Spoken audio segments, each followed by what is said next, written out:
This morning, the NTSB with a scathing report on the East Palestine train derailment, detailing a laundry list of failures that led to the crash and put people needlessly at risk. The absence of a fatality or injury doesn't mean the presence of safety. Federal investigators reaffirmed an overheated wheel bearing led to the derailment of more than 36 cars. The agency says the situation was made worse by a series of missteps by Norfolk Southern Railways, faulty track sensors, and delayed communication about the toxic cargo on board that train. Investigators say a wheel bearing on car 23 overheated, sparking a fire.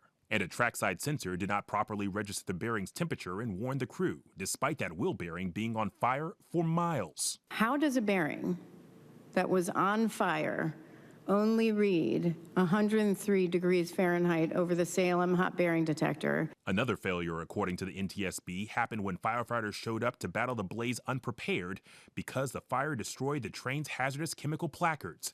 It took Norfolk Southern an hour to alert first responders about the toxic chemicals they were exposed to. The NTSB also pointed out it was unnecessary for Norfolk Southern to recommend firefighters perform a, quote, vent and burn, which potentially caused further health hazards. But Chairwoman Jennifer Hamady spent the closing minutes of the hours-long meeting tearing into Norfolk Southern, alleging the railroad operator delayed sharing data, cut corners, and even threatened NTSB personnel to, quote, move on from this during the investigation. Norfolk Southern's actions were unconscionable, and I want everyone who works with the NTSB, everyone who works with the NTSB on current investigations and future investigations to understand this.